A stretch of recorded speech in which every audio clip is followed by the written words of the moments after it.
Assalamualaikum warahmatullahi wabarakatuh. Halo Sobat KSWI semua, jumpa lagi di acara kajian pekan rutin dengan saya Nera. Seperti biasa ya Sob, pada hari ini kita akan membahas topik yang tentunya dengan sudut pandang Islam. Nah, judul materi hari ini adalah ta'aruf versus pacaran. Nah, kira-kira pembahasannya seperti apa ya? Jangan lupa nih Sob, siapin alat tulis dan bukunya ya Sob, karena ada baiknya kita mengikat ilmu dengan tulisan. Tetap stay tune terus ya Sob. Sesuai dengan judul hari ini, pasti teman-teman sudah tahu kan apa itu ta'aruf dan apa itu pacaran. Dan tak jarang juga kita sering mendengar kata-kata ini di kehidupan kita, bahkan pernah terjadi di sekitar kita. Nah, Sobat KSWI semua, terkait tentang ta'aruf dan pacaran, ada sebuah berita yang pernah viral di pekan-pekan sebelumnya. Beritanya berisi tentang seorang Habib yang kerap dipanggil Habib Ja'far menjawab sebuah pertanyaan mengenai hukum berpacaran dalam Islam di channel YouTube yang bernama Rans Entertainment pada tanggal 23 April 2022. Dan Habib Ja'far pun menjawab pertanyaan seperti ini. Jadi gini, hukumnya itu tergantung. Dalam Islam itu ada yang namanya ta'aruf, dan ta'aruf itu bisa disebut juga sebagai pacaran. Nah, artinya keduanya itu saling mengenal dan saling berkomitmen untuk menikah. Jawaban menyamakan ta'aruf dan berpacaran ini sontak menuai pro kontra di kalangan warganet.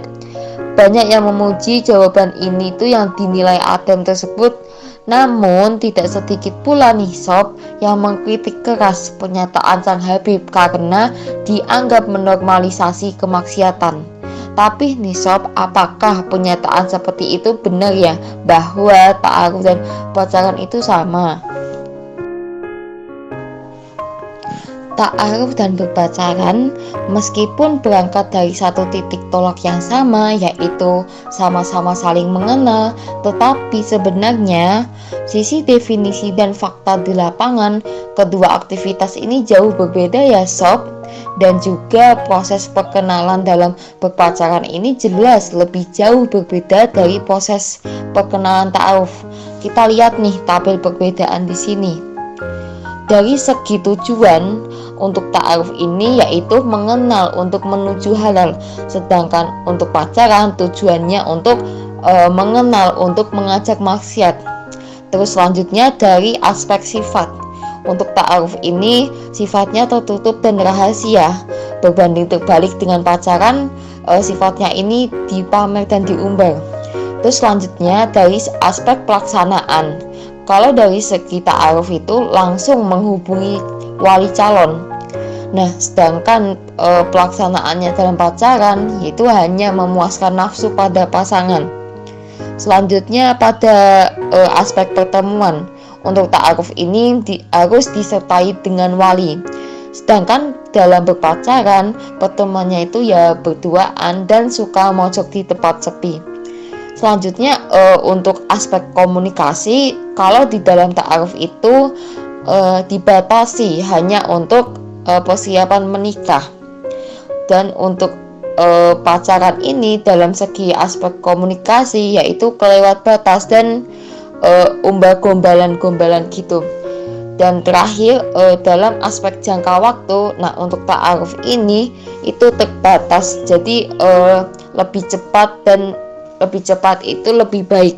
Sedangkan untuk pacaran jangka waktunya itu tidak jelas dan bahkan seringkali gantung. Nah, sudah disimpulkan ya Sob bahwa menyamakan ta'aruf dan berpacaran itu adalah perkara keliru. Dalam berpacaran, perkenalan dan proses mengetahui kepribadian masing-masing itu cenderung dilakukan dengan metode pencitraan. Nah, kebanyakan Orang yang berpacaran pun hanya bertujuan untuk memperoleh kenikmatan sesaat, sehingga kebanyakan dari proses tersebut menggiring sepasang manusia ke dalam lembah perzinaan dan maksiat. Padahal ya sob, mendekati dan berbuat zina itu tidak dibenarkan dalam Islam. Benar atau benar nih sob? Padahal ya, dalam Quran surat Al-Isra ayat 32, Allah Ta'ala sudah menegaskan, dan janganlah kamu mendekati zina. Zina itu sungguh suatu perbuatan keji dan suatu jalan yang buruk.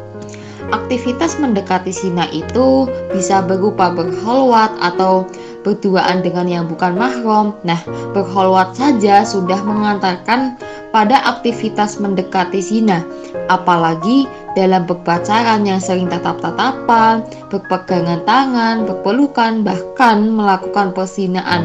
Nauzubillah. Sementara itu, ta'aruf dari sisi definisi dijelaskan oleh Ustadz Abdul Somad di salah satu laman YouTube, yakni diambil dari 3 huruf. Huruf A, Ro, Fa yang berarti kenal, sehingga kata ta'aruf itu berarti saling kenal.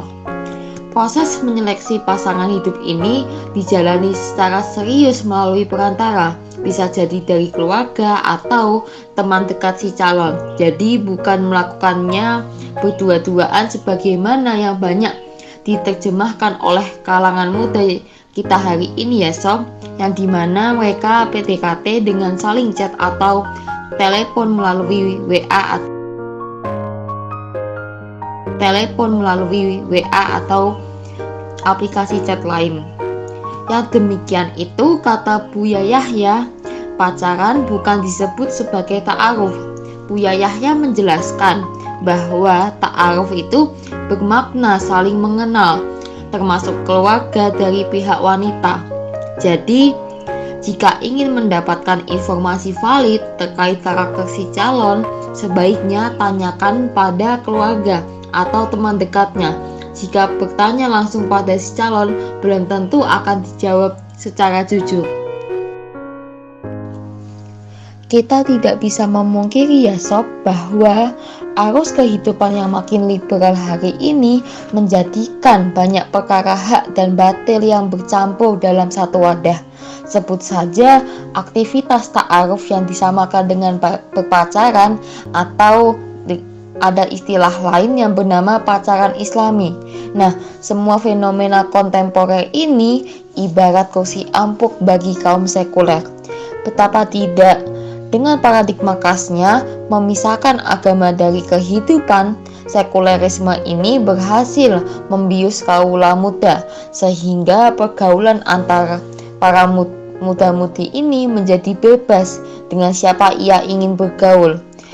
Pencapaian ini tentu saja tidak instan. Ada beberapa hal yang menjadi pemicunya. Yang pertama, rangsangan terhadap naluri seksual begitu besar. Dengan mudah, anak-anak bisa mengakses gambar dan tayangan mesum di internet. Ditambah lagi, masih banyak perempuan yang merasa biasa saja meski berpakaian seksi. Katanya itu seni. Astagfirullah. Mereka tidak malu mengumbar aurat di depan umum. Kedua, nilai-nilai liberalisme telah merusak tatanan kehidupan, termasuk tata pergaulan manusia. Tidak ada interaksi terpisah dalam kehidupan lelaki dan perempuan. Lelaki boleh menjadi teman dekat perempuan, begitu pula sebaliknya, bebas saja. Lelaki tidak menundukkan pandangan dan perempuan berdandan berlebih-lebihan demi mendapat perhatian. Seolah yang menjaga tata kelola pergaulannya dianggap manusia gurun, tidak gaul, dan ketinggalan zaman. Ketiga, propaganda sekuler ini banyak dikampanyekan oleh mereka yang justru dilabeli tokoh Islami, bahkan dengan polesan dan tampilan fisik sesuai sunnah. Inilah fakta kerusakan sistemis dalam konstelasi kapitalisme sekuler hari ini. Nah, interaksi di setiap lini kehidupan manusia tidak mengambil standar halal dan haram, melainkan sesuai hawa nafsu manusia. Sistem ini hanya mementingkan aspek materi, untung atau rugi, bermanfaat atau tidak. Allah Ta'ala menciptakan manusia dengan 3 potensi hidup, yakni kebutuhan jasmani, naluri, dan akal. Allah juga telah memberi petunjuk lengkap dalam memenuhi potensi tersebut, tidak asal dipenuhi sesuai hawa nafsu manusia. Misalnya, pemenuhan kebutuhan jasmani seperti makan, minum, tidur, dan lain-lain. Allah SWT perintahkan agar kebutuhan tersebut dipenuhi dengan halal dan baik. Tidak jauh berbeda dengan kebutuhan jasmani, pemenuhan naluri atau naluri berkasih sayang dan melangsungkan keturunan, naluri mempertahankan diri, dan naluri beragama juga harus dilakukan atau dipenuhi dengan halal dan baik juga. Persoalan manusia merasa ingin mencintai dan menyayangi, ini wajar kan ya? Memang itu adalah naluri manusia, namun bukan berarti akan disalurkan dengan cara apa saja. Nah, Islam sebagai ajaran yang kafah dan paripurna ini memiliki seperangkat aturan terhadap interaksi laki-laki dan perempuan yang akan menyeleksi calon pasangan hidup.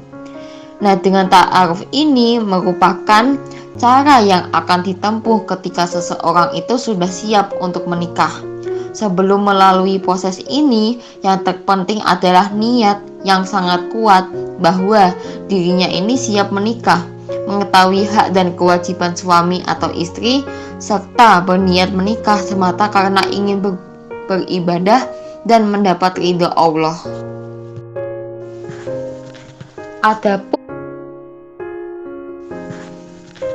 Adapun dari sisi definisi, ta'aruf artinya pengenalan secara mendalam sesuai rambu-rambu syariat untuk menuju jenjang pernikahan. Ya, meski dikatakan pengenalan mendalam, tetap ada beberapa hal yang wajib diperhatikan. Yang pertama, seseorang yang sudah siap menikah menyampaikan niat baiknya itu kepada keluarga atau teman dekat yang dia percayai bisa menjadi perantara. Selain niat, sampaikan pula kriteria calon pasangan. Dalam hal ini, hendaknya kita mengikuti sabda Rasulullah Shallallahu Alaihi Wasallam. Wanita itu dinikahi karena 4 hal, karena hartanya, nasabnya, kecantikannya, dan agamanya. Namun dari 4 itu paling utama yang harus jadi perhatian adalah masalah agamanya. Maka perhatikanlah agamanya, niscaya kamu akan selamat. Hadis riwayat Bukhari dan Muslim. Yaitu terus selanjutnya yang kedua, nazar atau melihat. Jika sudah ada kandidat, seorang pria boleh melihat perempuan yang ingin dinikahinya secara langsung, dengan catatan perempuan itu wajib ditemani oleh mahramnya, seperti ayah kandung, saudara laki-laki kandung, atau paman dari ayah kandungnya. Dalam proses melihat ini, pria dan wanita boleh saling bertanya satu sama lain, baik melalui mahram maupun secara langsung dengan ditemani atau diketahui mahram si wanita. Pertanyaan yang boleh diberikan pun hanya yang menyangkut masalah visi, misi, kesepakatan keturunan, dan masalah-masalah yang memang menghantarkan pada keberkahan pernikahan dan rumah tangga, bukan pertanyaan yang menuju pada unsur syahwat. Terus selanjutnya yang ketiga, kitbah atau mengikat. Seorang pria menyampaikan niatnya ingin menikah, baik diikrarkan secara terang-terangan maupun dengan kiasan. Kitbah ini sifatnya mengikat. Bila seorang perempuan telah dikitbah seorang lelaki, maka ia tidak boleh lagi menerima kitbah dari laki-laki lain. Meski demikian, walau sifatnya mengikat, tetap ia tidak boleh melakukan hal-hal yang mendekati zina semasa ada pada fase ini, karena belum dikatakan mahram selama ijab qabul itu belum terucap. Jadi sob, Setelah bahas materi tadi, kita dapat ambil kesimpulan bahwasannya ta'aruf dan berpacaran itu tidaklah sama seperti yang sudah disebutkan tadi, bahwa mendekati zina alias pacaran itu dilarang dalam Islam, sebagaimana sudah Allah tegaskan dalam Quran surat Al-Isra ayat 32. Jadi wajar ya ketika kita ini sebagai manusia ingin mencintai dan menyayangi, dan memang itu adalah naluri manusia. Tapi yang perlu digarisbawahi, untuk memenuhi naluri termasuk naluri berkasih sayang harus dengan cara yang benar sesuai tuntunan Al-Quran dan hadis. Apa itu? Yups, ta'aruf jawabannya salah satu pemenuhan ketika ingin memenuhi naluri berkasih sayang. Karena ta'aruf inilah yang benar dan sesuai dengan tuntunan Islam. Ta'aruf berbeda jauh dengan aktivitas berpacaran. Syariat telah mengatur interaksi antara perempuan dan lelaki dengan baik dan benar.